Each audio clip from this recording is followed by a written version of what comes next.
Hello everyone, how are you all? Coming back for another Canary Watch live on Google+. I hope you guys are well. If you're watching this, a recorded version on YouTube, I hope you're also well. But this is currently live, so I'm just going to tweet out that I'm live. Today we're going to be talking about all of the latest transfer news, rumours, and the past couple of days worth, because I've been away, so I've got some catching up to do as well. Let me just tweet this out. Beg your pardon. I'm live on YouTube. The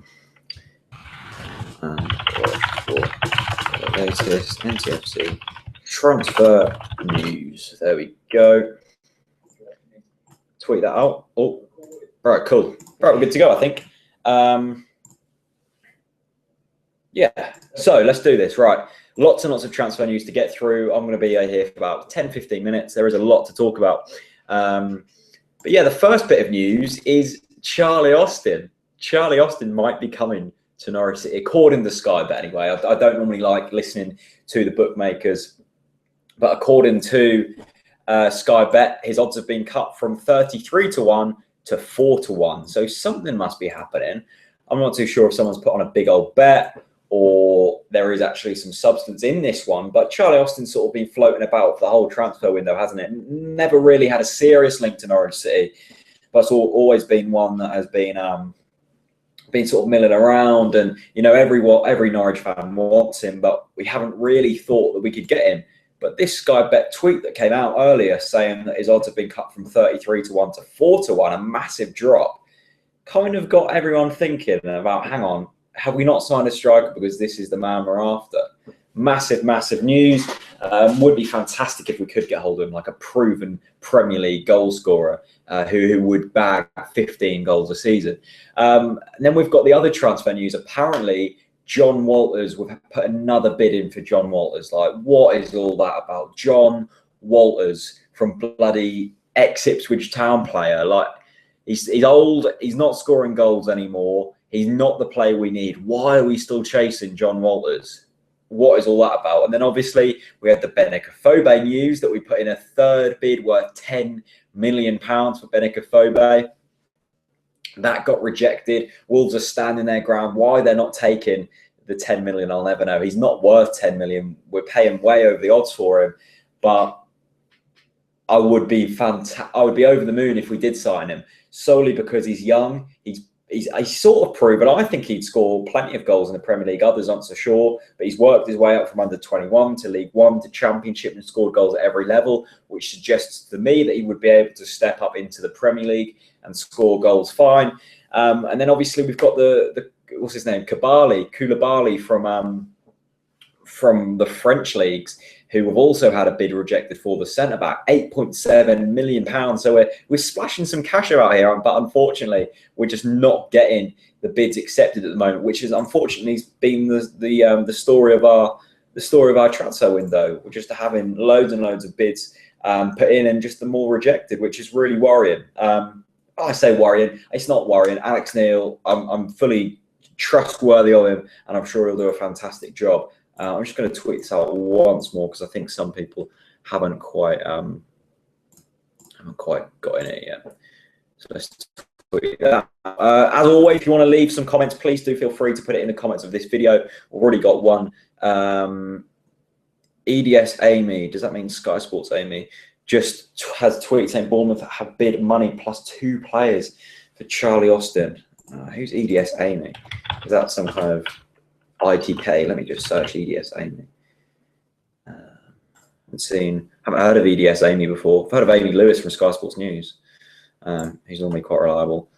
Always Twitter down. Yeah, so there's been lots and lots of things, haven't there, going about. The Johnny Walters one is the latest one. If we really have put in a fucking second bid for Johnny Walters, I have no idea what's going on. Yeah, we do. The comment from hello I, by the way, in the comment section says that we need to act fast. I do agree that we do need to act fast, but on the other hand, we can't panic.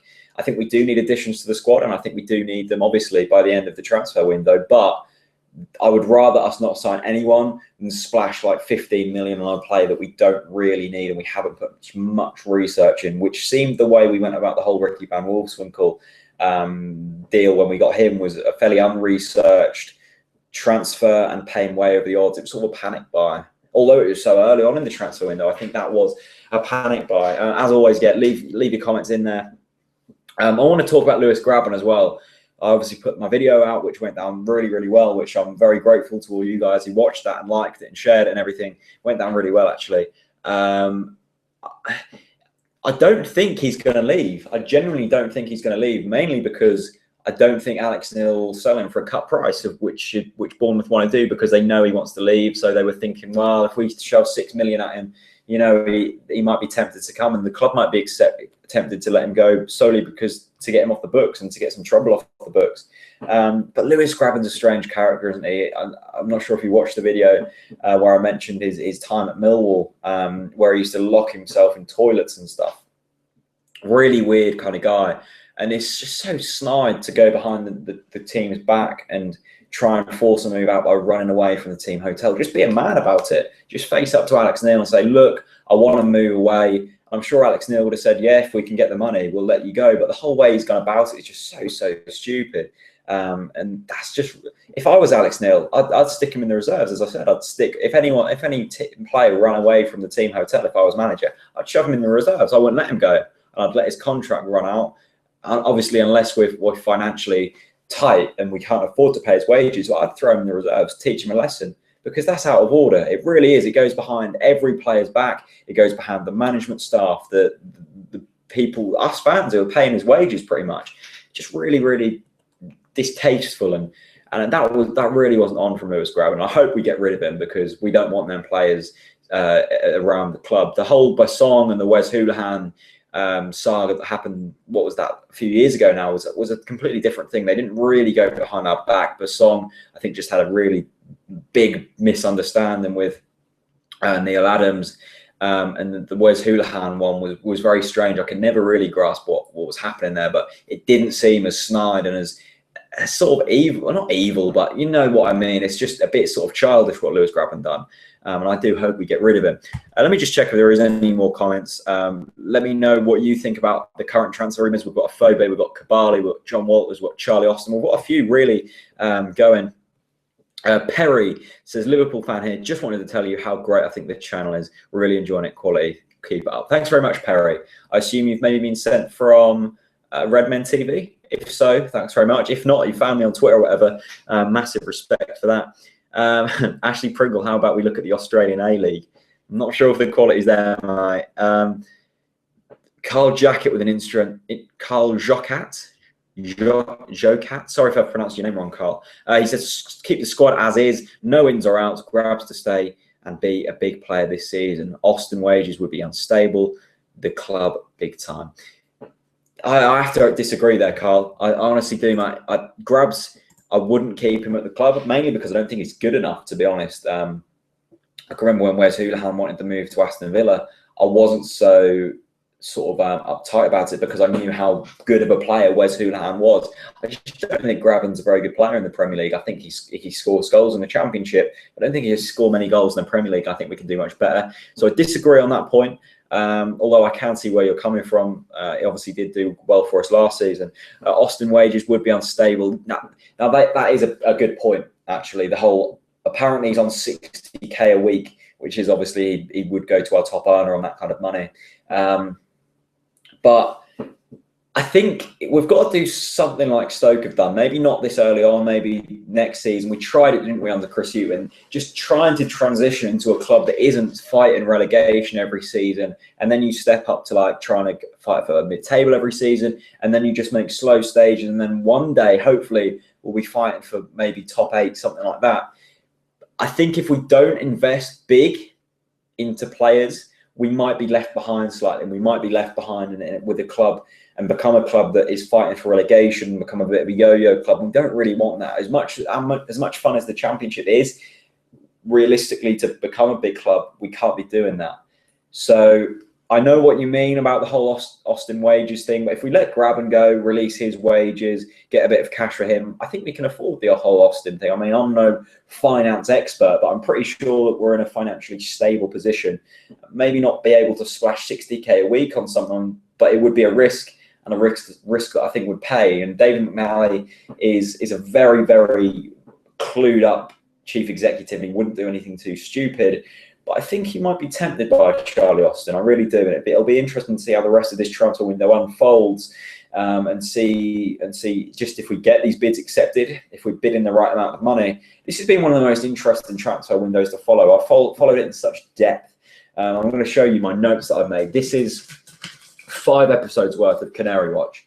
There's about 20 pages of paper there, all covered in notes about player stats, about quotes from agents and stuff. I've really followed this transfer window in depth.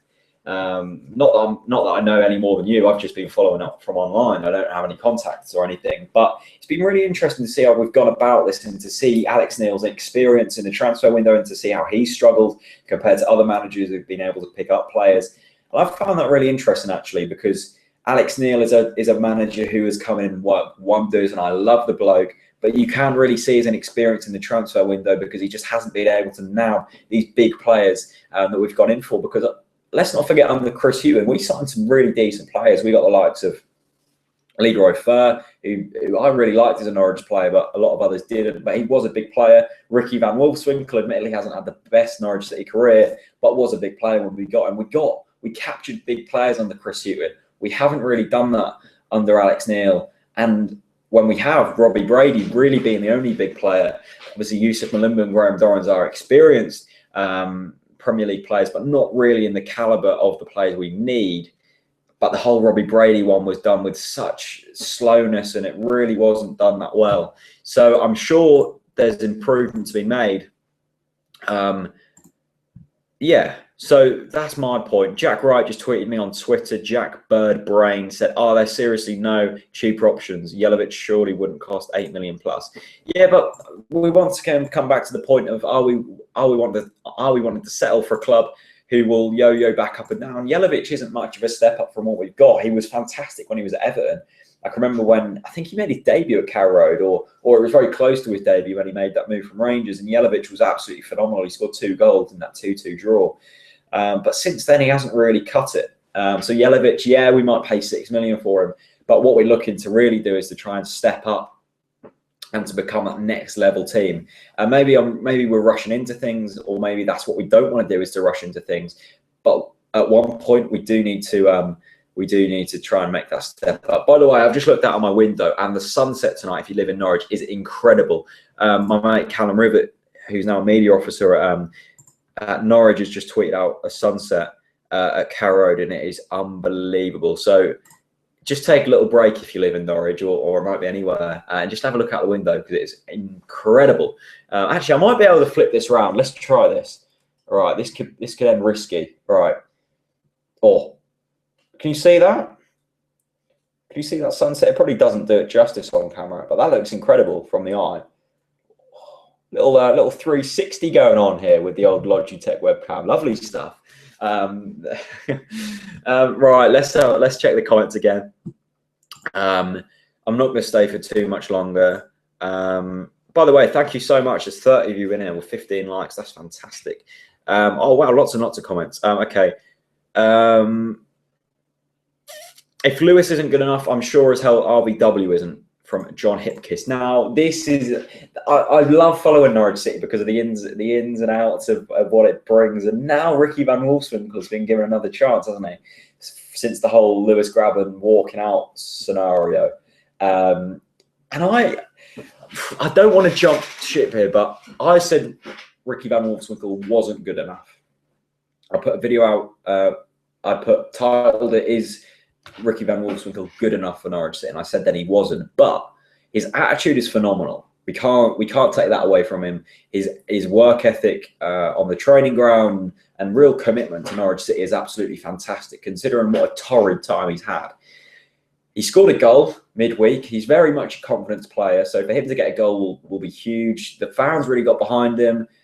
I think if he gets a couple of goals early on, if we start him in Premier League games, he will go on to score goals. Now, I know he scored against Everton on the first game on his debut, wasn't it? And didn't go on to score any other goals. But he's a very instinctual player. He reminds me of sort of Gary Hooper. It reminds me of Gary Hooper, the way he goes about it. But obviously, no, He's not that much better than Lewis Grabban, but he's got fantastic attitude. Alex Neil will love that. I don't know. I still don't think he's good enough, but I think he's been given another chance, which is absolutely fantastic. Now he's just got to prove us all wrong, really. Jake Man, I believe that is, says, I personally don't think we should go for Austin. He's not a proven Premier League striker. Okay. Yes, he scored goals last year, but that was one season and he's getting on a bit now. I'd much rather at Phobe. Yes, he's not played in the Premier League, but he's in the England under-21 international, who Redmond has done and is still doing and can grow into a brilliant player. Now, Jake, I tweeted that out a couple of days ago. I completely agree with you. If we were to put 15 million on the plate for Austin or 13 million for a Phobe, I would say go for a Phobe. He's 4 years younger. I think he'll score goals in the Premier League, much like yourself. I think he's good friends with Redmond. I don't know too sure, but he's young. He's upcoming. He will score goals. He's hungry. He's determined. Don't get me wrong, Charlie Austin is all of that. His commitment to QPR has been absolutely phenomenal, and I commend him for that. But I would genuinely rather Benica Phobe than Charlie Austin. If it's the same price, then obviously Charlie Austin. But I think we could get a Phobe for a couple of million cheaper. He'd be on less wages. We were apparently saying that we'd triple his wages to something like 50k a week, so his wages would be slightly cheaper. Yeah. So yeah, I agree with you, Jake. I agree with you. Kenzie says John Walters would be a good sign for Norwich. Can't, mate. Don't have a giggle at. Like, he wouldn't. Yes, he might score a few goals, but he's a scummer, isn't he? We don't want Johnny Walters at the club. That's for sure. I says, any news on Nkalu? I thought he was a bit ambitious. Us going for him with Grabban, I'd definitely sell him. We need to sign another striker. Another thing about Austin is that QPR are linked. Hooper could do money plus swap for Austin. Not sure how much we'd spend, as QPR still have to pay us some money for Fur. Yeah, I did hear about the Fur deal, actually. But we also owe money to, is it FC 20? Because there was a sell-on clause. So apparently we owe them nearly 2 million or something like that. Reading some crappy article in the Sun, so I'm not too sure how true it was. But there's so many options, isn't there? I couldn't go through them all in this time. There really is so many options. There's literally players that you just said there, and Kalu, that I haven't even heard of, which is quite worrying. But I mean, the options are endless. I'm still confident we will sign players before the transfer window slams shut, which is it next Tuesday, I believe. I think it's next Tuesday. Yeah, it is next Tuesday. So we've probably got 3 days pretty much. We've got tomorrow. We won't signing players on match day. Then we've got Monday and Tuesday. So yeah, pretty much 3 days, which is kind of worrying, but also very exciting because I know there will be some ins and outs before the end of deadline day. So that's really cool. As always, guys, thanks for watching. I'm going to head off now. It's Friday night. I'm going to go enjoy myself. I have been enjoying myself here. Don't get me wrong. I'm going to go have a few alcoholic beverages and have a night out. So leave a few more comments if you want. If you could get Austin or a Phobe, you will have a strong team and could trouble mid-table or top 7. Well, Owen, that's very ambitious, mate. It looks like you're a Yeovil fan. But yeah, that'd be good, wouldn't it? I don't think we would, but who knows? So yeah, that's Tom Sky says, Leicester City fan here. Love watching your videos and really hope Norwich have a successful season. Thank you very much, Tom. That's very kind of you. So thank you to everyone who's watched tonight. It's been a good turnout. Go and have a fantastic Friday evening. I'm off to Dulwich Hamlet tomorrow because there isn't a Norwich City game. And then unfortunately, I'm not going to Southampton Sunday because I'm in the Run Norwich raising money for charity. So I was originally going to go Southampton when it was the Saturday, but then bloody Sky changed it, didn't they? So I can't go to that. I'm going to try and get some coverage live from Norwich. That probably isn't going to work, but I'll try and get something up anyway. So have a fantastic evening and a fantastic weekend, guys. I will see you very soon for some more content. And yeah, have a good evening. See you later.